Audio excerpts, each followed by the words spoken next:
ਸ਼ਬਦ ਗੁਰੂ ਗੁਰਵਾਰ ਗੁਰਮੁਖ ਪਾਇਆ। ਚੇਲਾ ਸੁਰਤ ਸਮਾਹ ਅਲਖ ਲਖਾਇਆ। ਗੁਰ ਚੇਲੇ ਵਿਵਾਹ ਪੁਰੀ ਚੜਾਇਆ। ਗੈਰ ਗੰਭੀਰ ਅਥਾ ਆ ਜਰ ਜਰਾਇਆ। ਸੱਚਾ ਬੇਪਰਵਾਹ ਸੱਚ ਸਮਾਇਆ। ਪਾਤਸ਼ਾਹ ਪਾਤਸ਼ਾਹ ਹੁਕਮ ਚਲਾਇਆ। ਲੋ ਵਾਲੀ ਦਰਗਾਹ ਪਾਣਾ ਪਾਇਆ। ਸੱਚੀ ਸਿਫਤ ਸਲਾਹ ਅਮਿਓ ਪਪਿਓ ਪੀਆਇਆ। ਸ਼ਬਦ ਸੁਰਤ ਅਸਗਾ ਆਕੜ ਕੜਾਇਆ। ਸ਼ਬਦ ਸੁਰਤ ਅਸਗਾ ਆਕੜ ਕੜਾਇਆ। ਵਾਹਿਗੁਰੂ ਜੀ ਕਾ ਖਾਲਸਾ ਵਾਹਿਗੁਰੂ ਜੀ ਕੀ ਫਤਿਹ। परम सत्कार्यो जुगो जुग अटल चवर शतर तखत के मालिक गुरता गद्दी ते सुभाईमान समर्थ सतगुरु साहिब श्री गुरु ग्रंथ साहिब महाराज जी की पावन और मुकद्दस हजूरी दे अंदर रोजाना की तरह समा वेले दी पावन दीवाना दी हाजरी भर रहे भागां वाले सत्संगी जनों, कृपालु दाता जी की बख्शिश का सदका पावन गोदे अंदर जुड़ करके साहिबां दी अमृतमय बाणी दे कीर्तन दे नाल गुरु प्यार वाले पासों सांझ बना रहे सां। उपरंत भाई साहब भाई गुरदास जी दियां पवित्र वारां दी चल रही लड़ीवार विचार दे नाल साथ बनाउण दा सुभाग समा प्राप्त होया है। इस लड़ी दे तहत पिछले दीवाना दे अंदर तीजी वार दियां 3 पौड़ियां दी विचार आप संगतां दे नाल साझी कीती। अगले दी 4 नंबर पौड़ी जिसका पाठ आप दियां ने सत्कार्यो भाई साहब होना पासों श्रवण किया है। इसकी विचार आप संगतां दे नाल साझी करनी है। आओ विचारां दी आरंभता तो पहला साहिबां दे पावन चरनां दे अंदर हाजरी लवाइए। बड़े प्यार अते अदब सहित आखो जी सतनाम श्री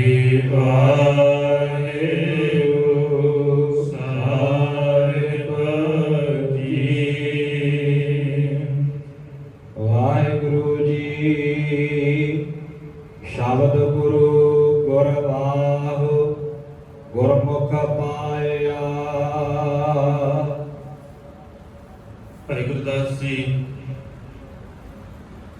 उस ही गल नूं फिर दोहराउंदे ने जिहड़ी गल बाणी ने सानूं कई बार सिखाई है। शब्द गुरु गुरवाह उस मालिक का जिहड़ा शब्द है बड़ा बेअंत है ते गुरु का शब्द ही असल दे विच गुरु है। जिहड़ी गल मालिक कहते ने बाणी गुरु गुरु है बाणी विच बाणी अमृत सारे। गुर बाणी कह सेवक जन मानै प्रतख गुरु निस्तारे। गुरु दे शब्द दे राही जिस दिन असीं गुरु दे शब्द नूं समझ लवांगे ना उसे दिन प्रतख गुरु निस्तारे गुरु नूं प्रतख समझ लवांगे। उसे दिन समझ आ जाएगी भी असल में गुरु है कि। उसे दिन समझ आएगी जिस दिन गुरु दे शब्द नूं असीं समझांगे। जिन्ना चिर तक गुरु का शब्द साडी समझ नहीं होता उन्ना चिर तक इस गल नूं नहीं समझ सकते भी ਸਤਿਗੁਰੂ ਕਿਵੇਂ ਦੇ। ਅਸੀਂ ਕਈ ਵਾਰ ਲਫ਼ਜ਼ ਵਰਤਦੇ ਹਾਂ ਤਸਵੀਰਾਂ ਦੇ ਲਈ, ਇਹ ਸਤਿਗੁਰੂ ਦਾ ਸਰੂਪ ਹੈ।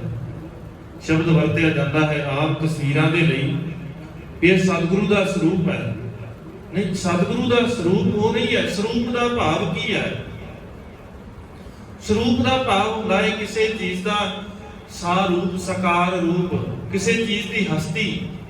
ਸਾਕਾਰ ਰੂਪ, ਗੁਰੂ ਦਾ ਸਾਕਾਰ ਰੂਪ ਕੋਈ ਤਸਵੀਰ ਨਹੀਂ ਹੈ। ਗੁਰੂ ਦਾ ਸਾਕਾਰ ਰੂਪ ਕੋਈ ਮੂਰਤੀ ਨਹੀਂ ਹੈ। ਗੁਰੂ ਦਾ ਸਾਕਾਰ ਰੂਪ ਹੈ ਗੁਰੂ ਦਾ ਸ਼ਬਦ। ਔਰ ਉਹ ਸ਼ਬਦ ਕਿੱਥੋਂ ਸਮਝ ਆਏਗਾ? ਸਤਿਗੁਰੂ ਕਹਿੰਦੇ ਨੇ ਜਿਸ ਦਿਨ ਤੂੰ ਗੁਰੂ ਦੇ ਸ਼ਬਦ ਨੂੰ ਸਮਝ ਲਵੇਂਗਾ ਉਸ ਸਾਕਾਰ ਰੂਪ ਨੂੰ ਸਮਝ ਸਕਦਾ ਹੈ। ਭਾਈ ਗੁਰਦਾਸ ਜੀ ਕਹਿੰਦੇ ਗੁਰ ਮੂਰਤ ਗੁਰ ਸ਼ਬਦ ਹੈ। ਸਮਝ ਕਿੱਥੋਂ ਆਏਗੀ? ਗੁਰੂ ਦੀ ਮੂਰਤੀ ਗੁਰੂ ਦਾ ਸ਼ਬਦ ਹੈ। ਸਮਝ ਕਿੱਥੋਂ ਆਉਂਦੀ ਹੈ? ਸਾਧ ਸੰਗਤ ਵਿੱਚ ਪ੍ਰਗਟੀ ਹੈ। ਸੰਗਤ ਦੇ ਵਿੱਚ ਆ ਕੇ, ਗੁਰੂ ਦੀ ਸੰਗਤ ਚ ਆ ਕੇ ਸਾਨੂੰ ਇਹ ਗੱਲ ਸਮਝ ਆ ਸਕਦੀ ਹੈ ਕਿ ਅਸਲ ਦੇ ਵਿੱਚ ਗੁਰੂ ਦਾ ਸਰੂਪ ਕਿਵੇਂ ਦਾ ਹੈ। ਔਰ ਗੁਰੂ ਦੇ ਸਰੂਪ ਦੀ, ਗੁਰੂ ਦੇ ਸ਼ਬਦ ਦੀ ਸਮਝ ਉਹਨਾਂ ਨੂੰ ਆਉਂਦੀ ਹੈ, ਉਹਨਾਂ ਨੂੰ ਪ੍ਰਤੱਖ ਦਿਸਦਾ ਹੈ ਗੁਰਮੁਖ ਜਾਣੇ। ਜਿਹੜੇ ਗੁਰਮੁਖ ਨੇ, ਜਿਨ੍ਹਾਂ ਨੇ ਗੁਰੂ ਦੇ ਸ਼ਬਦ ਦੇ ਨਾਲ ਸਾਂਝ ਬਣਾਈ ਹੈ, ਉਹਨਾਂ ਵਿਰਲਿਆਂ ਨੂੰ ਫਿਰ ਗੁਰੂ ਦੇ ਸ਼ਬਦ ਦੀ ਸੋਝੀ ਹੁੰਦੀ ਹੈ। ਉਹ ਗੁਰੂ ਦੇ ਸ਼ਬਦ ਦੇ ਰਾਹੀਂ ਗੁਰੂ ਦੇ ਦਰਸ਼ਨ ਕਰਦੇ ਹਨ। ਚੇਲਾ ਸੁਰਤ ਸਮਾਹ ਅਲਖ ਲਖਾਇਆ। ਚੇਲਾ ਸੁਰਤ ਸਮਾਹ, ਤੇ ਇਹ ਤਾਂ ਹੈ ਜਿਹਨੂੰ ਸਮਝ ਆ ਗਈ ਵੀ ਗੁਰੂ ਦਾ ਸ਼ਬਦ ਕੀ ਹੈ। ਅਸਲ ਦੇ ਵਿੱਚ ਪ੍ਰਤੱਖ ਗੁਰੂ ਦਾ ਸ਼ਬਦ ਹੈ। ਗੁਰੂ ਦਾ ਸਰੂਪ ਗੁਰੂ ਦਾ ਸ਼ਬਦ ਹੈ। ਜਿਸ ਦਿਨ ਇਹ ਸਮਝ ਆ ਜਾਂਦੀ ਹੈ, ਅਜੇ ਸਾਡਾ ਕਈ ਵਾਰ ਸੁਭਾਅ ਬਣਿਆ ਹੋਇਆ ਹੈ, ਜੇ ਸਤਿਗੁਰੂ ਦੇ ਦਰਸ਼ਨ ਕਰਨੇ ਨੇ ਤੇ ਕਿਵੇਂ ਕਰਦੇ ਆ? ਕਈ ਵਾਰ ਮਾਲਾ ਚੁੱਕ ਕੇ ਦਰਸ਼ਨ ਕਰਦੇ ਆ ਵੀ ਇਦਾਂ ਦਰਸ਼ਨ ਹੋ ਜਾਣਗੇ। ਕਿਤੇ ਤਸਵੀਰ ਦੇ ਰਾਹੀਂ ਦਰਸ਼ਨ ਕਰਦੇ ਆ। ਕਈਆਂ ਨੇ ਦਾਅਵੇ ਕੀਤੇ ਵੀ ਜੀ ਅਸੀਂ ਸਮਾਧੀ 'ਚ ਬੈਠੇ ਸੀ ਤੇ ਗੁਰੂ ਨਾਨਕ ਸਾਹਿਬ ਮਹਾਰਾਜ ਸਾਡੇ ਸਾਹਮਣੇ ਆ ਗਏ, ਅਸੀਂ ਸੁੱਤੇ ਸੀ ਤੇ ਸਤਿਗੁਰੂ ਸਾਡੇ ਸਾਹਮਣੇ ਆ ਗਏ। ਕਈਆਂ ਨੇ ਇਦਾਂ ਵੀ ਦਾਅਵੇ ਕੀਤੇ। ਮਾਲਕ ਕਹਿੰਦੇ ਨਹੀਂ, ਇੱਥੇ ਇਦਾਂ ਨਹੀਂ। ਇੱਥੇ ਤੇ ਸਿੱਧੀ ਜੀ ਗੱਲ ਹੈ, ਜਿਸ ਦਿਨ ਗੁਰੂ ਦੇ ਸ਼ਬਦ ਨੂੰ ਸਮਝ ਲਵੇਂਗਾ ਤੈਨੂੰ ਸਾਹਮਣੇ ਪਤਾ ਲੱਗ ਜਾਏਗਾ ਗੁਰ ਚੇਲਾ ਸੁਰਤ ਸਮਾਹ। ਚੇਲਾ ਫਿਰ ਉਸ ਸੁਰਤ ਦੇ ਵਿੱਚ ਸਮਾ ਜਾਂਦਾ ਹੈ, ਵੱਖਰਾ ਨਹੀਂ ਹੈ।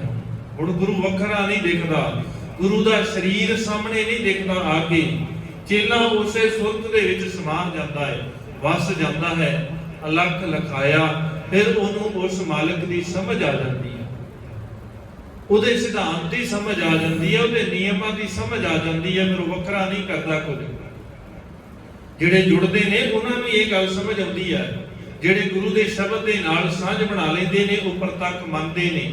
ਭੈ ਵਿੱਚ ਪਵਨ ਵਹੈ ਸਦਵਾਓ, ਭੈ ਵਿੱਚ ਚੱਲੈ ਲਖ। ਇਹ ਗੁਰੂ ਦਾ ਨਿਯਮ ਹੈ ਨਾ, ਸਾਰਾ ਕੁਝ ਉਹਦੇ ਹੁਕਮ ਦੇ ਵਿੱਚ ਚੱਲ ਰਿਹਾ ਹੈ। ਉਹਨੂੰ ਸਮਝ ਆ ਜਾਂਦੀ ਹੈ ਹੁਕਮ ਹੈ ਅੰਦਰ ਸਭ ਕੋ ਬਾਹਰ ਹੁਕਮ ਨਾ। ਸਮਾਉਣ ਦਾ ਭਾਵ ਇਹੀ ਹੈ।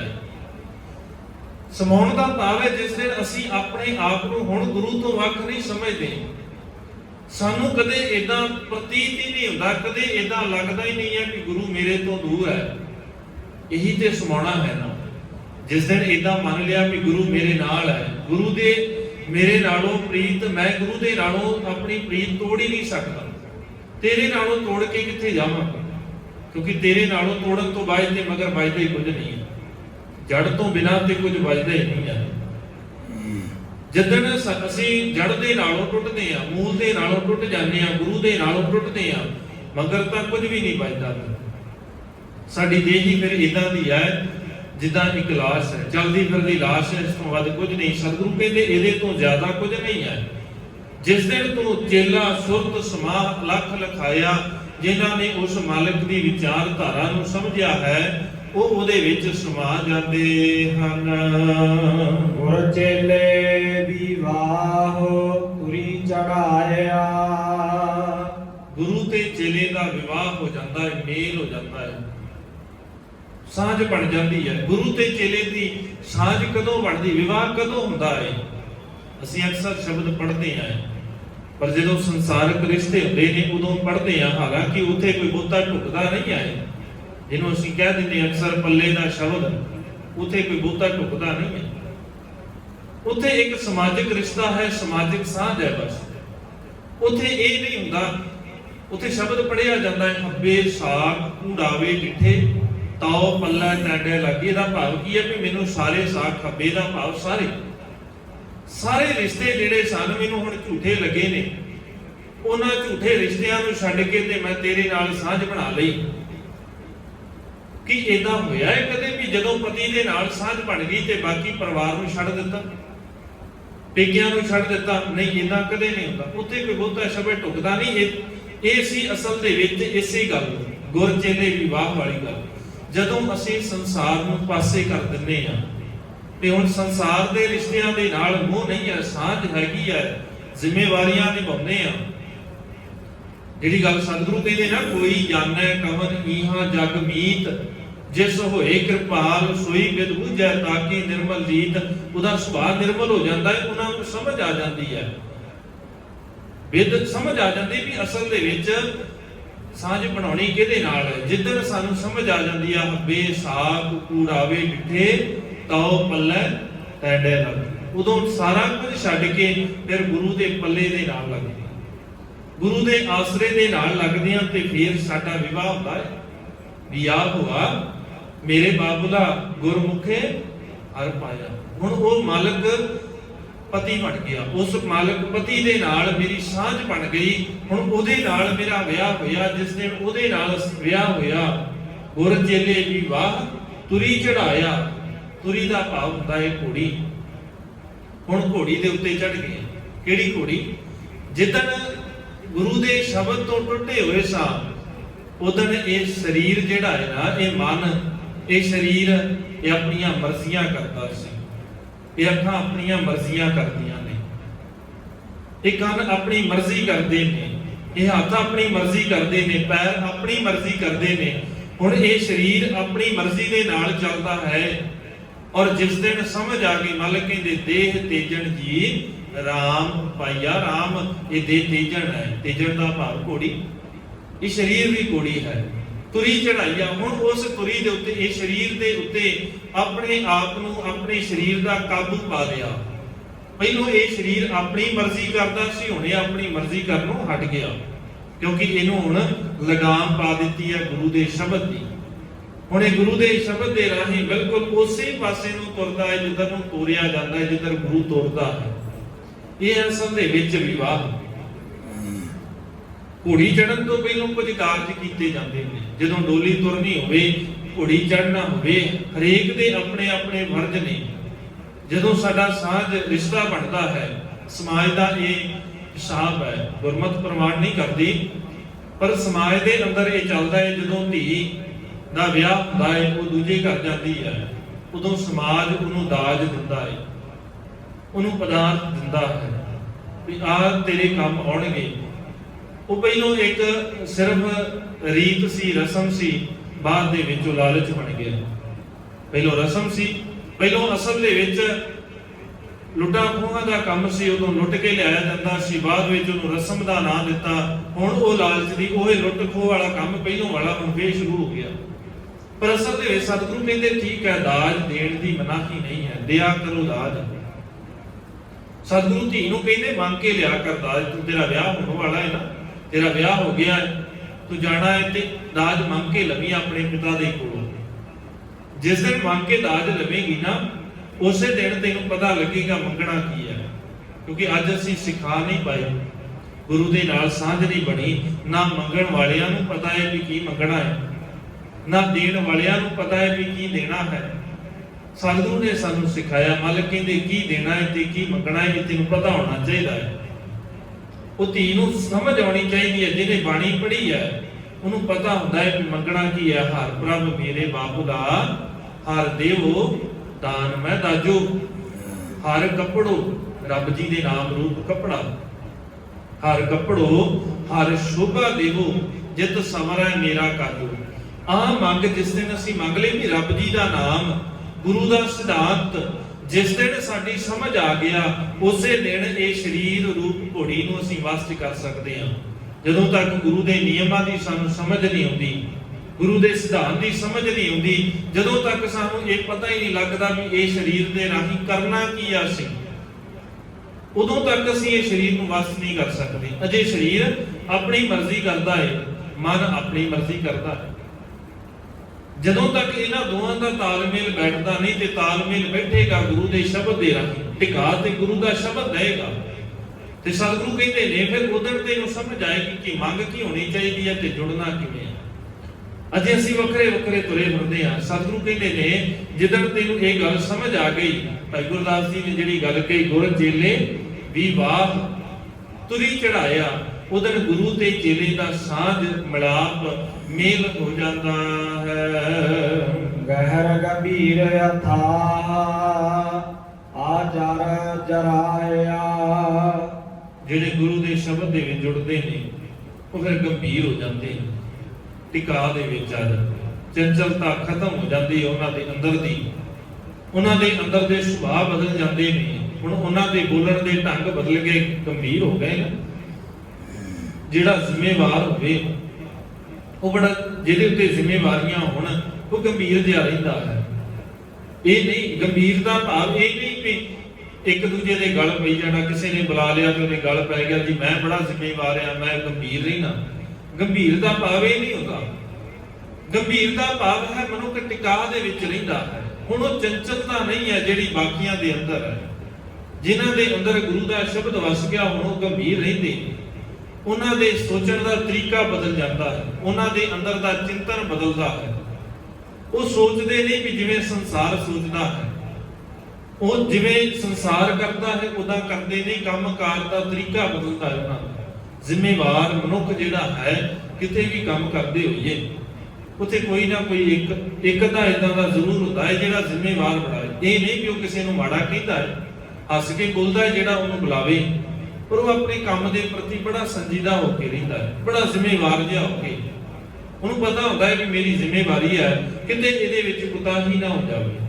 ਤੇ ਜਿਸ ਦਿਨ ਅਸੀਂ ਗੁਰੂ ਸ਼ਬਦ ਦੇ ਨਾਲ ਜੁੜਦੇ ਹਾਂ, ਸਤਿਗੁਰੂ ਸਾਨੂੰ ਉਸ ਟਿਕਾ ਬਖਸ਼ ਦਿੰਦੇ ਨੇ, ਜਿਹੜਾ ਗੰਭੀਰਤਾ ਦਿੰਦਾ ਹੈ, ਜਿਹੜਾ ਸਾਡੇ ਅੰਦਰ ਦਾ ਟਿਕਾ ਬਖਸ਼ਦਾ ਹੈ। ਸਤਿਗੁਰੂ ਕਹਿੰਦੇ ਗਹਿਰ, ਭਾਈ ਗੁਰਦਾਸ ਜੀ ਕਹਿੰਦੇ ਗਹਿਰ ਗੰਭੀਰ ਅਥਾਹ ਸਮਝ ਆ ਜਾਂਦੀ ਹੈ। ਫਿਰ ਕਹਿੰਦੀ ਜਿਹੜਾ ਅਥਾਹ ਹੈ, ਉਸ ਅਥਾਹ ਪਰਮਾਤਮਾ ਦੀ ਸਾਨੂੰ ਸਮਝ ਆ ਜਾਂਦੀ ਹੈ ਜਿਸ ਦਿਨ ਗੁਰੂ ਸ਼ਬਦ ਦੇ ਨਾਲ ਜੁੜਦੇ। ਅਜਰ ਜਰਾਇਆ, ਜਿਹੜੀ ਮਾਇਆ ਦੇ ਪ੍ਰਭਾਵ ਨੂੰ ਅਸੀਂ ਜਰ ਨਹੀਂ ਸੀ ਸਕਦੇ, ਹੁਣ ਮਾਇਆ ਦੇ ਪ੍ਰਭਾਵ ਨੂੰ ਅਸੀਂ ਜਰ ਪਾਉਂਦੇ ਕਿਤੇ, ਕਦੇ ਨਹੀਂ ਜਰ ਪਾਉਂਦੇ। ਮਾਇਆ ਦੇ ਪ੍ਰਭਾਵ ਦੇ ਅਧੀਨ ਹੋ ਕੇ ਅਸੀਂ ਕਿੰਨੇ ਮੰਦੇ ਕਰਮ ਕਰਦੇ ਹਾਂ, ਜਰੇ ਹੀ ਨਹੀਂ ਜਾਂਦੇ।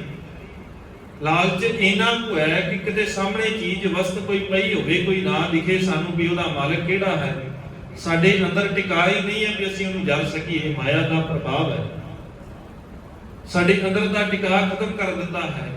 ਜਦੋਂ ਸਾਨੂੰ ਕ੍ਰੋਧ ਆਉਂਦਾ ਹੈ, ਸਾਹਮਣੇ ਵਾਲਾ ਜਰਦਾ ਨਹੀਂ, ਸਾਹਮਣੇ ਵਾਲੇ ਨੂੰ ਕ੍ਰੋਧ ਆਇਆ, ਅਸੀਂ ਨਹੀਂ ਜਰੇ, ਸਾਡੇ ਕੋਲੋਂ ਜਰਿਆ ਨਹੀਂ ਜਾਂਦਾ। ਇਹ ਹੈ ਮਾਇਆ ਦਾ ਪ੍ਰਭਾਵ, ਜਿਹੜਾ ਜਰਨਾ ਬੜਾ ਔਖਾ ਹੈ। ਤੇ ਜਿਨ੍ਹਾਂ ਨੇ ਸੁਰਤ ਨੂੰ ਗੁਰੂ ਸ਼ਬਦ ਦੇ ਨਾਲ ਟਿਕਾ ਲਿਆ, ਫਿਰ ਉਹ ਜਰਦੇ ਨੇ। ਅਜਰ ਜਰਾਇਆ, ਜਿਹਦੇ ਤੋਂ ਸੰਸਾਰ ਵਿਚਲਤ ਹੋ ਜਾਂਦਾ ਹੈ। ਜਿਹੜੇ ਕਾਰਨ ਕਰਕੇ, ਜਿਹੜੇ ਕੰਮ ਕਰਕੇ, ਜਿਹੜੀ ਚੀਜ਼ ਨੂੰ ਦੇਖ ਕਰਕੇ ਸੰਸਾਰ ਵਿਚਲਤ ਹੋ ਜਾਂਦਾ ਹੈ, ਅੱਜ ਉਹ ਜਰਿਆ ਜਾ ਸਕਦਾ ਹੈ। ਇੱਥੇ ਦੁੱਖ ਨੂੰ ਵੇਖ ਕੇ ਜਰਿਆ ਜਾ ਸਕਦਾ ਹੈ। ਦੁੱਖ ਜਰਨਾ ਬੜਾ ਔਖਾ ਹੈ। ਪਰਿਵਾਰ ਦੇ ਜੀਆਂ ਨੂੰ ਇੱਕ ਇੱਕ ਕਰਕੇ ਸ਼ਹੀਦ ਹੁੰਦਿਆਂ ਦੇਖਣਾ ਬੜਾ ਔਖਾ ਹੈ, ਪਰ ਜਿਹੜੇ ਗੁਰੂ ਸ਼ਬਦ ਦੇ ਨਾਲ ਜੁੜ ਗਏ ਉਹ ਜਰਦੇ ਨੇ, ਉਹ ਟਿਕਾ ਦੇ ਵਿੱਚ ਆ ਜਾਂਦੇ ਨੇ। ਇਹ ਬੜਾ ਔਖਾ ਹੈ। ਆਪਣੇ ਪਤੀ ਨੂੰ ਤੋਰ ਦੇਣਾ, ਕਹਿਣਾ ਸੌਖਾ ਹੈ। ਆਪਣੇ ਪਤੀ ਨੂੰ ਤੋਰ ਦੇਣਾ ਉਸ ਪਾਸੇ ਨੂੰ ਜਿੱਧਰ ਪਤਾ ਹੋਵੇ ਵੀ ਇਥੋਂ ਮੁੜ ਕੇ ਨਹੀਂ ਆਉਣਾ, ਇਥੋਂ ਸ਼ਹਾਦਤ ਹੋ ਜਾਣੀ ਹੈ, ਇਥੋਂ ਮੁੜਿਆ ਨਹੀਂ ਜਾਣਾ। ਤੋਰਨਾ ਬੜਾ ਔਖਾ ਹੈ, ਫਿਰ ਵੀ ਤੋਰ ਦੇਣਾ। ਇਹ ਅਸਲ ਦੇ ਵਿੱਚ ਨਾ ਜਰੀ ਜਾਣ ਵਾਲੀ ਚੀਜ਼ ਨੂੰ ਜਰ ਜਾਣਾ। ਔਰ ਜਰਿਆ ਇਦਾਂ ਹੀ ਨਹੀਂ ਹੈ ਕਿ ਕਿਤੇ ਧੱਕੇ ਦੇ ਨਾਲ ਮਜਬੂਰੀ ਵਸ ਹੋ ਕੇ ਜਰਿਆ ਹੈ, ਨਹੀਂ, ਇਹ ਵੀ ਨਹੀਂ ਹੈ। ਇੱਥੇ ਇਹ ਵੀ ਗੱਲ ਹੈ, ਕਈ ਜਰਦੇ ਨੇ। ਸੰਸਾਰ ਕਈ ਵਾਰ ਇਹਨਾਂ ਚੀਜ਼ਾਂ ਨੂੰ ਜਰਦਾ ਹੈ, ਇਸ ਕਰਕੇ ਜਰਦਾ ਹੈ ਕਿਉਂਕਿ ਕੁਝ ਕਰ ਨਹੀਂ ਸਕਦੇ, ਸਮਰੱਥਾ ਨਹੀਂ ਹੈ ਕੁਝ ਕਰਨ ਦੀ, ਉਹਨੂੰ ਬਦਲਣ ਦੀ ਸਮਰੱਥਾ ਨਹੀਂ ਹੈ। ਇੱਥੇ ਇਸ ਕਰਕੇ ਨਹੀਂ ਜਰਿਆ ਜਾਂਦਾ, ਇਸ ਕਰਕੇ ਪੁੱਤਰ ਨਹੀਂ ਤੋਰੇ ਜਾਂਦੇ ਵੀ ਕਿਸੇ ਨੇ ਉਲਾਮੇ ਦਿੱਤੇ ਨੇ, ਮਿਹਣੇ ਮਾਰੇ ਨੇ, ਤਾਂ ਕਲਗੀਧਰ ਪਾਤਸ਼ਾਹ ਨੇ ਆਪਣੇ ਪੁੱਤਰ ਚਮਕੌਰ ਦੀ ਗੜੀ ਵਿੱਚੋਂ ਬਾਹਰ ਕੱਢ ਕੇ ਤੇ ਮੈਦਾਨੇ ਜੰਗ 'ਚ ਭੇਜ ਦਿੱਤੇ।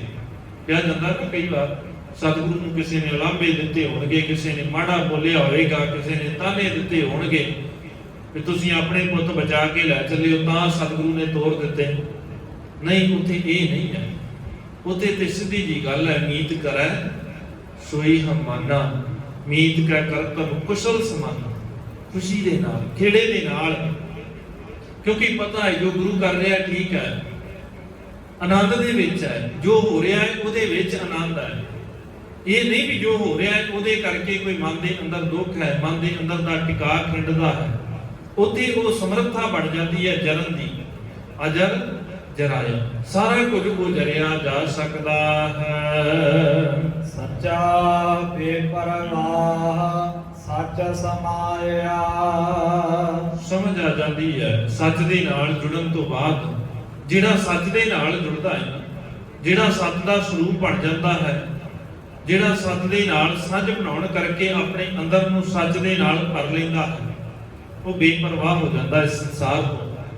ਉਹ ਬੇਪਰਵਾਹ ਹੋ ਜਾਂਦਾ ਹੈ ਸੰਸਾਰ ਦੇ ਦੁੱਖਾਂ ਤੋਂ। ਉਹ ਬੇਪਰਵਾਹ ਹੋ ਜਾਂਦਾ ਹੈ ਸੰਸਾਰ ਦੇ ਸੁੱਖਾਂ ਤੋਂ, ਸੰਸਾਰ ਦੀਆਂ ਗੱਲਾਂ ਤੋਂ, ਸੰਸਾਰ ਦੇ ਵਡਿਆਈਆਂ ਤੋਂ। ਉਹ ਕਹਿੰਦਾ ਹੈ ਲੋਕਨ ਕੀ ਚਤੁਰਾਈ ਉਪਮਾ ਤੇ ਬੈਸੰਤਰ ਜਾਰ। ਉਹਨੂੰ ਅੱਗ ਦੇ ਵਿੱਚ ਉਹ ਕਹਿੰਦਾ ਵੀ ਮੇਰੇ ਵੱਲੋਂ ਇਹਨਾਂ ਸਾਰੀਆਂ ਵਸਤਾਂ ਨੂੰ ਤੁਹਾਡੀ ਉਪਮਾ, ਤੁਸੀਂ ਮੈਨੂੰ ਚੰਗਾ ਕਹੋ, ਤੁਸੀਂ ਮੈਨੂੰ ਮਾੜਾ ਕਹੋ, ਕੀ ਫਰਕ ਪੈ ਜਾਏਗਾ? ਮੇਰੇ ਵੱਲੋਂ ਇਹ ਸਾਰੀਆਂ ਜਿਹੜੀਆਂ ਤੁਹਾਡੀਆਂ ਉਸਤਾਂ, ਸਿਆਣਪਾਂ, ਚੰਗਾ ਕਹਿਣਾ, ਮਾੜਾ ਕਹਿਣਾ, ਸਾਰੇ ਕਾਸੇ ਨੂੰ ਅੱਗ ਲੱਗ ਜਾਏ, ਮੈਨੂੰ ਲੋੜ ਹੀ ਨਹੀਂ ਹੈ ਤੁਹਾਡੀ ਉਸਤਤ ਦੀ ਲੋੜ ਨਹੀਂ ਹੈ। ਕਿਉਂਕਿ ਉਹਨੂੰ ਸਮਝ ਆਇਆ, ਉਹਨੂੰ ਪਤਾ ਲੱਗ ਗਿਆ ਵੀ ਮੈਂ ਇਹਨਾਂ ਸਾਰੀਆਂ ਚੀਜ਼ਾਂ ਨੂੰ ਛੱਡਣਾ ਹੈ। ਜਿਹੜੀ ਗੱਲ ਹੈ ਨਾ ਗੁਰੂ ਤੇਗ ਬਹਾਦਰ ਸਾਹਿਬ ਮਹਾਰਾਜ ਸੱਚੇ ਪਾਤਸ਼ਾਹ ਕਹਿੰਦੇ, ਉਹ ਸਮਝ ਆ ਜਾਂਦੀ ਹੈ। ਜੋ ਨਰ ਦੁੱਖ ਮੈਂ ਦੁੱਖ ਨਹੀਂ ਮੰਨਣਾ, ਸੁਖ ਸਨੇਹ ਭੈ ਨਹੀਂ ਜਾ ਕੇ ਕੰਚਨ ਮਾਟੀ ਮੰਨਣਾ, ਨਾ ਨਿੰਦਿਆ ਨਾ ਉਸਤਤ ਜਾ ਕੇ ਲੋਭ ਮੋਹ ਅਭਿਮਾਨਾ, ਹਰ ਕਾ ਸੋਗ ਤੇ ਰਹਿ ਨਿਆਰੋ ਨਾ ਹੀ ਮਾਨਤ ਮਨ। ਉਹਨੂੰ ਇਹ ਸਮਝ ਆ ਜਾਂਦੀ, ਉਹ ਆਪਣੇ ਆਪ ਨੂੰ ਵੱਖਰਾ ਕਰ ਲੈਂਦਾ ਹੈ, ਉਹ ਸੱਚ ਦੇ ਵਿੱਚ ਸਮਾ ਜਾਂਦਾ ਹੈ। ਪਾਤਸ਼ਾਹ ਹੁਕਮ ਚਲਾਇਆ। ਉਸ ਗੁਰਮੁਖ ਪਿਆਰੇ ਨੂੰ ਸਮਝ ਆ ਜਾਂਦੀ ਹੈ ਜਿਹੜੇ ਮਾਲਕ ਦੇ ਨਾਲ ਜੁੜਦੇ ਨੇ। ਉਹਨਾਂ ਗੁਰਮੁਖਾਂ ਨੂੰ ਇਹ ਗੱਲ ਸਮਝ ਆ ਜਾਂਦੀ ਹੈ ਵੀ ਉਹ ਪਾਤਸ਼ਾਹਾਂ ਦਾ ਪਾਤਸ਼ਾਹ ਹੈ ਜਿਹੜਾ ਹੁਕਮ ਚਲਾ ਰਿਹਾ ਹੈ। ਫਿਰ ਉਹ ਸੰਸਾਰ ਦੇ ਪਾਤਸ਼ਾਹਾਂ ਦੇ ਅੱਗੇ ਝੁਕਦੇ ਨਹੀਂ। ਇਸ ਕਰਕੇ ਵੀ ਸੰਸਾਰ ਦੇ ਪਾਤਸ਼ਾਹ ਸਾਨੂੰ ਕੁਝ ਦੇ ਸਕਦੇ ਨੇ। ਇੱਥੇ ਤੇ ਪ੍ਰਤੱਖ ਉਦਾਹਰਨਾਂ ਨਹੀਂ ਕਹਿਣ ਦੀ ਗੱਲ ਤੇ ਵੱਖਰੀ ਹੈ। ਮੇਰੀ ਪੀਰੀ ਦੇ ਮਾਲਕ ਸਤਿਗੁਰੂ ਧੰਨ ਗੁਰੂ ਹਰਗੋਬਿੰਦ ਸਾਹਿਬ ਮਹਾਰਾਜ ਸੱਚੇ ਪਾਤਸ਼ਾਹ ਦਾ ਦੀਵਾਨ ਸਜਿਆ ਸੀ। ਇੱਕ ਪਾਸੇ ਜਹਾਂਗੀਰ ਦਾ ਦੀਵਾਨ ਸਜਿਆ ਹੈ, ਸਿੱਖ ਆਇਆ।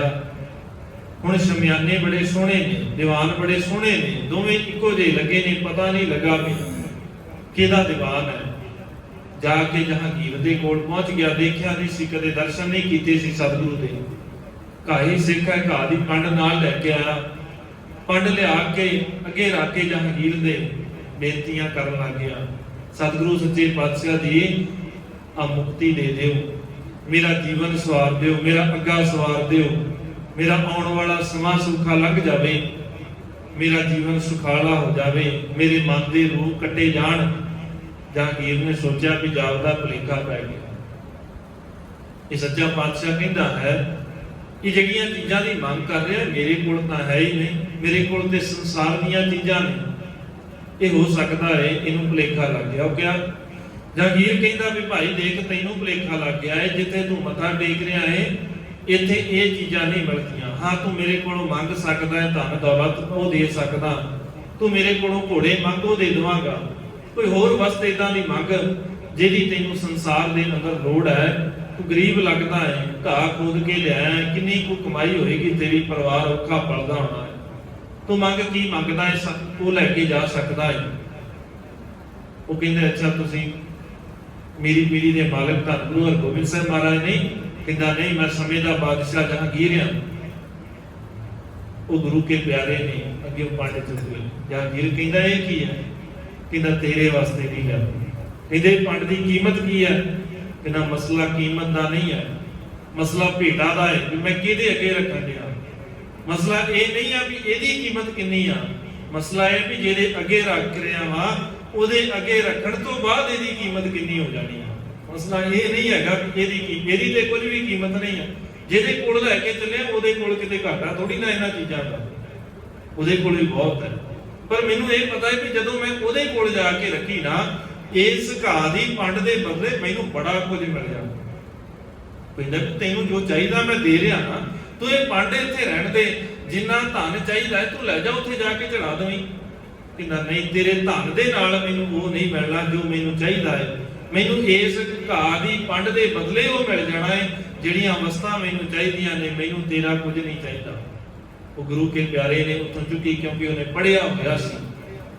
ਅੱਜ ਤੇ ਸਾਡਾ ਸੁਭਾਅ ਬਣਿਆ ਨਾ, ਥੋੜਾ ਜਿਹਾ ਦੇਖ ਲਈਏ ਵੀ ਅਹੁਦਾ ਉੱਚਾ ਹੈ, ਗੁਰੂ ਘਰ ਦੇ ਅੰਦਰ ਵੀ ਬੜਾ ਚੱਲਦਾ ਹੈ, ਹੋਰ ਤੇ ਥਾਂ ਚੱਲੇ, ਸਮਾਜ ਦੇ ਅੰਦਰ ਤੇ ਚੱਲਦਾ ਹੋਵੇ, ਮਾਫ ਕਰ ਦੇਣਾ, ਗੁਰੂ ਘਰਾਂ ਦੇ ਅੰਦਰ ਵੀ ਇਦਾਂ ਚੱਲਦਾ ਹੈ। ਕੋਈ ਲੀਡਰ ਆ ਜਾਵੇ ਨਾ, ਕੋਈ ਥੋੜੀ ਜਿਹੀ ਪਹੁੰਚ ਵਾਲਾ ਆ ਜਾਵੇ, ਚੱਲਦੇ ਦੀਵਾਨ ਰੁਕਵਾ ਦਿੱਤੇ ਜਾਂਦੇ ਨੇ, ਇਸੇ ਕਰਕੇ ਲੀਡਰ ਸਾਹਿਬ ਆਏ ਨੇ, ਫਲਾਣਾ ਆਇਆ ਹੈ ਜੀ, ਨੇਤਾ ਆਇਆ ਕੋਈ ਚੰਗੇ ਉਹਦੇ, ਉਹਦੀਆਂ ਉਸਤਤਾਂ ਗੁਰੂ ਦੀ ਹਜ਼ੂਰੀ ਦੇ ਅੰਦਰ ਖਲੋ ਕੇ ਅਸੀਂ ਕਿੰਨੇ ਕੁ ਨੀਵੇਂ ਪੱਧਰ ਤੇ ਡੇਕੇ, ਕਿੰਨਾ ਕੁ ਨੀਵਾਂ ਕਿਰਦਾਰ ਹੋ ਗਿਆ ਸਾਡਾ ਵੀ ਸਤਿਗੁਰੂ ਦੀ ਹਜ਼ੂਰੀ ਦੇ ਅੰਦਰ ਅਸੀਂ ਬੰਦਿਆਂ ਦੀਆਂ ਉਸਤਤਾਂ ਇਦਾਂ ਕਰਦੇ ਆ ਵੀ ਜਿੱਦਾਂ ਉਹ ਗੁਰੂ ਤੋਂ ਉੱਤੇ ਹੋ ਜਾਂਦੇ, ਗੁਰੂ ਤੋਂ ਉੱਤੇ ਦਿਖਾ ਦਿੰਦੇ ਅਸੀਂ ਉਹਨਾਂ ਨੂੰ, ਇੰਨੀ ਉਸਤਤ ਕਰਦੇ ਆ। ਸਤਿਗੁਰੂ ਤੇ ਕਹਿੰਦੇ ਸੀ ਝੂਠੀ ਉਸਤਤ ਨਾ ਕਰਿਆ ਕਰ, ਉਹ ਭਲਿਆ ਜਿਹੜੀ ਉਸਤਤ ਕਰ ਰਿਹਾ ਉਹਦੇ ਔਗਣ ਵੀ ਤੇ ਦੇਖ।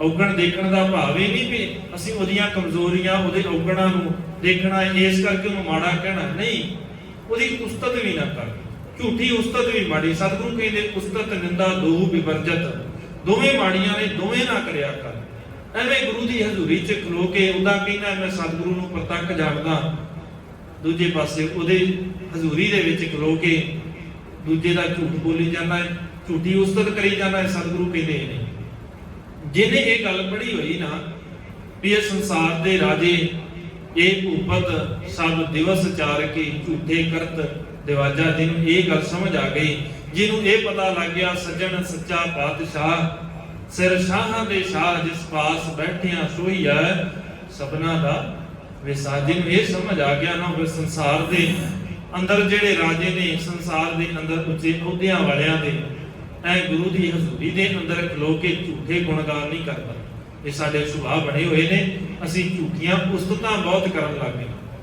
ਸਾਡਾ ਹਾਲ ਉਹਨਾਂ ਤੋਂ ਘੱਟ ਨਹੀਂ ਹੈ ਜਿਹੜੇ ਕੁਝ ਕੋ ਪੈਸਿਆਂ ਵਾਸਤੇ ਉਸਤਤ ਕਰਦੇ ਨੇ। ਕਈ ਵਾਰ ਉਸਤਤ ਕਰਦੇ ਨੇ ਆ ਕੇ ਘਰਾਂ ਦੇ ਅੰਦਰ, ਉਹਨਾਂ ਨੂੰ ਲੋੜ ਹੈ, ਸੰਸਾਰ ਦੀ ਭੁੱਖ ਹੈ ਉਹਨਾਂ ਦੇ ਅੰਦਰ, ਤਾਂ ਉਹ ਕਰਦੇ ਨੇ। ਇੱਕ ਪਾਸੇ ਤੇ ਅਸੀਂ ਕਹਿ ਰਹੇ ਹਾਂ ਵੀ ਸਤਿਗੁਰੂ ਪ੍ਰਤੱਖ ਨੇ, ਉਹਨਾਂ ਦੀ ਹਜ਼ੂਰੀ 'ਚ ਖਲੋ ਕੇ ਅਸੀਂ ਮੰਗਾਂ ਰੱਖਦੇ ਨੇ ਵੱਡੀਆਂ ਵੱਡੀਆਂ, ਤੇ ਦੂਜੇ ਪਾਸੇ ਉਹਨਾਂ ਦੀ ਚਾਪਲੂਸੀ, ਉਹਨਾਂ ਦੇ ਪੈਰਾਂ 'ਚ ਡਿੱਗਦੇ ਆ ਜਿਨ੍ਹਾਂ ਤੋਂ ਸਾਨੂੰ ਕੁਝ ਲੜਾਂ ਦੀ ਆਸ ਹੈ। ਸਤਿਗੁਰੂ ਕਹਿੰਦੇ ਇਹ ਪ੍ਰਵਾਨ ਨਹੀਂ ਹੈ। ਜੇ ਇਹ ਕਰਨਾ ਹੈ ਨਾ ਤੇ ਗੁਰੂ ਦੀ ਹਜ਼ੂਰੀ 'ਚ ਪ੍ਰਵਾਨ ਨਹੀਂ ਹੋ ਸਕਦਾ। ਭਾਈ ਗੁਰਦਾਸ ਜੀ ਕਹਿੰਦੇ ਪਾਤਸ਼ਾਹਾਂ ਪਾਤਸ਼ਾਹ ਹੁਕਮ ਚਲਾਇਆ, ਉਹ ਮਾਲਕ ਜਿਹੜਾ ਹੈ ਉਹ ਪਾਤਸ਼ਾਹਾਂ ਦਾ ਪਾਤਸ਼ਾਹ ਹੈ, ਜਿਹਦੇ ਹੁਕਮ ਦੇ ਵਿੱਚ ਸਾਰਾ ਕੁਝ ਚੱਲਦਾ ਹੈ। ਲੋ ਵਾਲੀ ਦਰਗਾਹ ਭਾਣਾ ਪਾਇਆ, ਲਓ ਵਾਲੀ ਉਸ ਮਾਲਕ ਜਿਹੜਾ ਨਿਡਰ ਹੈ। ਲਓ ਵਾਲੀ ਅਰਬੀ ਭਾਸ਼ਾ ਦਾ ਸ਼ਬਦ ਹੈ ਜਿਹਦਾ ਭਾਵ ਹੈ ਨਿਡਰ। ਉਹ ਨਿਡਰ ਪਰਮਾਤਮਾ, ਉਹਦੇ ਹੁਕਮ ਦੇ ਵਿੱਚ ਸਾਰਾ ਕੁਝ ਚੱਲਦਾ ਹੈ। ਦਰਗਾਹ ਦੇ ਵਿੱਚ ਉਹਦਾ ਹੀ ਭਾਣਾ ਚੱਲਦਾ, ਉਹਦਾ ਹੁਕਮ ਚੱਲਦਾ ਹੈ। ਜਿਵੇਂ ਉਹ ਕਹਿੰਦਾ ਹੈ ਨਾ ਉਦਾਂ ਹੀ ਹੁੰਦਾ ਹੈ। ਤੇ ਗੁਰਮੁਖ ਪਿਆਰੇ ਜਿਹੜੇ ਨੇ ਭਾਣਾ ਪਾਇਆ, ਜਿਹੜੇ ਗੁਰੂ ਦੇ ਹੁਕਮ ਦੇ ਵਿੱਚ ਨੇ, ਫਿਰ ਉਹਨਾਂ ਨੂੰ ਉਹ ਭਾਣਾ, ਉਹਦਾ ਹੁਕਮ ਚੰਗਾ ਲੱਗਦਾ ਹੈ। ਸੱਚੀ ਸਿਫਤ ਸਲਾਹ ਆਪਿਓ ਪੀ ਆਇਆ, ਸੱਚੀ ਸਿਫਤ ਸਲਾਹ, ਉਹ ਸੱਚੀ ਸਿਫਤ ਸਲਾਹ ਰੂਪ ਅੰਮ੍ਰਿਤ ਪੀਂਦੇ ਨੇ। ਉਹ ਸੰਸਾਰ ਦੀਆਂ ਝੂਠੀਆਂ ਗੱਲਾਂ, ਝੂਠੇ ਉਸਤਤ ਨਹੀਂ, ਝੂਠੇ ਪਦਾਰਥਾਂ ਦੇ ਪਿੱਛੇ ਨਹੀਂ ਪੈਂਦੇ, ਕਿਉਂਕਿ ਮਾਲਕ ਦੀ ਗੱਲ ਉਹਨਾਂ ਨੂੰ ਇਹ ਸਮਝ ਆ ਜਾਂਦੀ ਹੈ। ਕਿਉਂਕਿ ਗੁਰਮੁਖ ਦੀ ਨਿਸ਼ਾਨੀ ਹੈ, ਜਿਹੜਾ ਗੁਰਮੁਖ ਹੈ ਨਾ, ਇਹ ਉਹਦੀ ਗੱਲ ਚੱਲਦੀ ਹੈ। ਇਹ ਬਾਹਰੀ ਤੌਰ ਦੇ ਉੱਤੇ ਭੇਖ ਬਣਾਇਆ ਹੋਇਆ, ਜਿਹਨੇ ਭੇਖ ਬਣਾ ਕੇ ਕੋਈ ਕਹਿੰਦਾ ਕਿ ਮੈਂ ਸਿੱਖਿਆ, ਇਹ ਉਹਦੀ ਗੱਲ ਨਹੀਂ, ਇਹ ਗੁਰਮੁਖ ਦੀ ਗੱਲ ਹੈ। ਤੇ ਗੁਰਮੁਖ ਦੀ ਨਿਸ਼ਾਨੀ ਕੀ ਹੈ? ਸੱਚੀ ਸਿਫਤ ਸਲਾਹ ਅਪਿਓ ਪਿਆਇਆ, ਸੱਚੀ ਸਿਫਤ ਸਲਾਹ ਦੇ ਰਾਹੀਂ ਉਹਨੇ ਉਸ ਅੰਮ੍ਰਿਤ ਨੂੰ ਪੀਤਾ ਹੈ, ਕਿਉਂਕਿ ਉਹਨੂੰ ਸਮਝ ਆ ਜਾਂਦੀ ਹੈ ਕਿ ਇੱਥੇ ਅੰਮ੍ਰਿਤ ਦਾ ਵਪਾਰ ਕਰਨਾ ਹੈ। ਅੰਮ੍ਰਿਤ ਦਾ ਵਪਾਰੀ ਹੋਵੇ, ਕਿਆ ਮਦ ਸ਼ੂਸ਼ੈ ਭਾਉ ਧਰੈ। ਜਿੱਥੇ ਸੰਸਾਰ ਦੇ ਨਸ਼ਿਆਂ ਨੂੰ ਵਰਜਿਤ ਕੀਤਾ ਹੈ ਉੱਥੇ ਇਹ ਵੀ ਤੇ ਨਸ਼ਾ ਹੀ ਹੈ ਨਾ, ਦੂਜਿਆਂ ਦੀ ਨਿੰਦਿਆ ਕਰਨੀ। ਇਹ ਵੀ ਤੇ ਨਸ਼ਾ ਹੀ ਲੱਗਾ ਹੈ ਨਾ ਕਈਆਂ ਨੂੰ, ਕਿ ਦੂਜਿਆਂ ਦੇ ਔਗਣ ਹੀ ਵਰੋਲਣੇ ਨੇ, ਦੂਜਿਆਂ ਦੇ ਉੱਤੇ ਹੁਕਮ ਹੀ ਚਲਾਉਣੇ ਨੇ। ਇਹ ਵੀ ਤੇ ਨਸ਼ਾ ਹੀ ਹੈ ਨਾ ਇੱਕ ਪ੍ਰਕਾਰ ਦਾ। ਜਿਹੜੀ ਚੀਜ਼ ਦਾ ਸਾਨੂੰ ਸੁਭਾਅ ਪੈ ਜਾਵੇ, ਜਿਹੜੀ ਚੀਜ਼ ਦੀ ਸਾਨੂੰ ਆਦਤ ਪੈ ਜਾਵੇ, ਜਿਹਦੇ ਤੋਂ ਬਿਨਾ ਸਾਡੇ ਕੋਲ ਕਈਆਂ ਆਦਤ ਪਈ ਹੈ ਉਹ ਚੁਗਲੀ ਕਰਨ ਤੋਂ ਬਿਨਾ ਹੀ ਨਹੀਂ ਰਹਿ ਸਕਦੇ। ਇਹ ਵੀ ਤੇ ਨਸ਼ਾ ਹੀ ਹੈ ਨਾ। ਸਤਿਗੁਰੂ ਕਹਿੰਦੇ ਫਿਰ ਇਹ ਜਿਹੜਾ ਅੰਮ੍ਰਿਤ ਦਾ ਵਪਾਰੀ ਆ ਨਾ, ਉਹ ਇਹਨਾਂ ਚੀਜ਼ਾਂ 'ਚ ਨਹੀਂ ਪੈਂਦਾ। ਨਾ ਉਹ ਕਿਸੇ ਨੂੰ ਮਾੜਾ ਕਹਿੰਦਾ ਹੈ। ਮਾੜਾ ਕਹਿਣ ਦਾ ਭਾਵ ਇਹ ਨਹੀਂ ਕਿ ਕਿਸੇ ਨੂੰ ਕੋਈ ਮਾੜਾ ਕਰਮ ਕਰੀ ਜਾਂਦਾ ਹੈ। ਸਾਰੀ ਜ਼ਿੰਦਗੀ ਉਹਨੇ ਮੰਦੇ ਹੀ ਕਰਮ ਕੀਤੇ ਨੇ ਤੇ ਉਹਨੂੰ ਕਹਿਣਾ ਹੀ ਨਹੀਂ ਵੀ ਤੂੰ ਮਾੜਾ ਕਰਨਾ ਹੈ। ਇਹ ਨਹੀਂ ਹੈ। ਮੈਂ ਅਕਸਰ ਬੇਨਤੀ ਕਰਦਾ, ਸਾਡੀ ਨਿੰਦਿਆ ਦੀ ਪਰਿਭਾਸ਼ਾ ਗਲਤ ਹੈ। ਸਾਡੀ ਨਿੰਦਿਆ ਦੀ ਪਰਿਭਾਸ਼ਾ ਹੈ ਵੀ ਕੋਈ ਕਿੰਨੇ ਵੀ ਮੰਦੇ, ਅਸੀਂ ਜੀ ਕਿਸੇ ਨੂੰ ਮਾੜਾ ਕਿਉਂ ਕਹਿਣਾ ਹੈ, ਕਿਸੇ ਦੀ ਨਿੰਦਿਆ ਕਿਉਂ ਕਰਨੀ ਹੈ। ਜੇ ਇਦਾਂ ਸੋਚਾਂਗੇ ਨਾ ਵੀ ਕਿਸੇ ਦੇ ਔਗਣ ਦੀ ਗੱਲ ਕਰਨੀ, ਵੀ ਕਿਸੇ ਦੇ ਅੰਦਰ ਕੋਈ ਮੰਦਾ ਕਰਮ ਕਰ ਰਿਹਾ ਹੈ, ਜਿਹਦੇ ਮਾੜੇ ਕਰਮ ਦੇ ਨਾਲ ਦੂਜਿਆਂ ਦਾ ਵੀ ਨੁਕਸਾਨ ਹੋ ਸਕਦਾ ਹੈ, ਆਪਣਾ ਵੀ ਹੋ ਰਿਹਾ ਹੈ, ਉਹਦੇ ਔਗਣ ਨੂੰ ਦੱਸਣਾ ਇਹ ਨਿੰਦਿਆ ਨਹੀਂ ਹੈ। ਉਹਦੇ ਗਲਤ ਕੰਮ ਨੂੰ ਦੱਸਣਾ ਨਿੰਦਿਆ ਨਹੀਂ ਹੈ। ਉਹਦਾ ਗਲਤ ਕੰਮ ਦੱਸਣਾ ਇਹ ਨਿੰਦਿਆ ਨਹੀਂ। ਜੇ ਇਹ ਨਿੰਦਿਆ ਹੁੰਦੀ ਤੇ ਸਤਿਗੁਰੂ ਕਦੇ ਵੀ ਇਦਾਂ ਨਾ ਕਹਿੰਦੇ, ਓਏ ਹਰ ਕੇ ਸੰਤ ਨ ਆਖੀਆਂ ਬਾ ਨਾ ਰਸ ਕੇ ਠੱਗ। ਮੇਰੇ ਬਾਣੀ ਦੇ ਅੰਦਰ ਦਰਜ ਨਾ ਹੁੰਦਾ ਜੇ ਇਹ ਵੀ ਨਿੰਦਿਆ ਹੁੰਦੀ ਤੇ ਸਾਡੇ ਹਿਸਾਬ ਦੇ ਨਾਲ ਤੇ ਇਹ ਵੀ ਨਿੰਦਿਆ ਹੀ ਹੈ ਨਾ। ਅਸੀਂ ਕਈ ਵਾਰ ਕਹਿੰਦੇ ਜੀ ਇਹ ਫਲਾਣਾ ਜੀ ਸੰਤਾਂ ਦੀ ਨਿੰਦਿਆ ਕਰਦਾ ਹੈ। ਸੰਤਾਂ ਦੀ ਨਿੰਦਿਆ, ਸੰਤ ਦੀ ਨਿੰਦਿਆ ਤੇ ਹੋ ਹੀ ਨਹੀਂ ਸਕਦੀ ਜਿਹੜਾ ਸੰਤ ਹੈ ਤੇ ਜਿਹਦੇ ਅੰਦਰ ਹੈ ਹੀ ਨਹੀਂ ਕੋਈ ਗੁਣ, ਜਿਹੜਾ ਹੈ ਹੀ ਬਨਾਰਸ ਦਾ ਠੱਗ ਹੈ। ਉਹਦੇ ਤੇ ਫਿਰ ਔਗਣ ਦੱਸਣੇ ਪੈਣਗੇ ਸੰਸਾਰ ਨੂੰ, ਸਮਾਜ ਨੂੰ ਵੀ ਇਹਦੇ ਅੰਦਰ ਆ ਔਗਣ ਨੇ।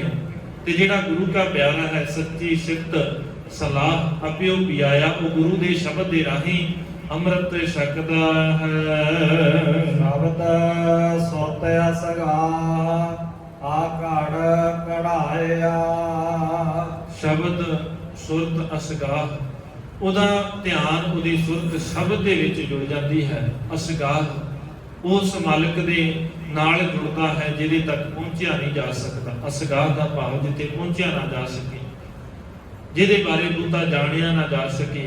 ਅਕਾਂਡ ਘੜਾਇਆ, ਉਸ ਗੁਰੂ ਦੇ ਸ਼ਬਦ ਦੇ ਰਾਹੀਂ ਸਾਡੀ ਸੁਰਤ ਨੂੰ ਘੜਿਆ ਜਾਂਦਾ ਹੈ। ਘੜਿਆ ਸ਼ਬਦ ਸੱਚੀ ਟਕਸਾਲ, ਜਿਨ ਕੋ ਨਦਰ ਕਰਮ ਤਿਨ ਕਾਰ। ਜਿਨ੍ਹਾਂ ਦੀ ਸੁਰਤ ਟਿਕਦੀ ਹੈ ਗੁਰੂ ਦੇ ਸ਼ਬਦ ਦੇ ਵਿੱਚ, ਫਿਰ ਉਹਨਾਂ ਦੀ ਸੁਰਤ ਗੁਰੂ ਘੜਦਾ ਹੈ। ਗੁਰੂ ਦੇ ਸ਼ਬਦ ਦੇ ਰਾਹੀਂ, ਗੁਰੂ ਦੇ ਸਿਧਾਂਤ ਦੇ ਰਾਹੀਂ ਉਸ ਸੁਰਤ ਨੂੰ ਘੜਿਆ ਜਾਂਦਾ। ਸਤਿਗੁਰੂ ਬਖਸ਼ਿਸ਼ ਕਰਨ, ਸਮਤ ਬਖਸ਼ ਦੇਣ ਸਾਡੇ ਹਿਰਦੇ ਦੇ ਅੰਦਰ ਆਪਣੇ ਪਾਵਨ ਸਿਧਾਂਤ ਗੁਰੂ ਦਾ ਸ਼ਬਦ ਵਸਾ ਦੇਣ, ਤਾਂ ਕਿ ਸਾਡਾ ਇਹ ਜੀਵਨ ਸੁਖਾਲਾ ਹੋ ਜਾਵੇ। ਇਹ ਲੋਕ ਸੁਖੀਏ ਪਰ ਲੋਕ ਸੁਹੇਲੇ ਹੋ ਜਾਵਣ। ਸਤਿਗੁਰੂ ਰਹਿਮਤ ਕਰਨ ਵਿਚਾਰਾਂ ਕਰਦਿਆਂ ਹੋਈਆਂ ਬੇਅੰਤ ਭੁੱਲਾਂ ਦੀ ਖਿਮਾ। ਬਲਾਓ ਜੀ ਫਤਿਹ। ਆਖੋ ਜੀ ਵਾਹਿਗੁਰੂ ਜੀ ਕਾ ਖਾਲਸਾ,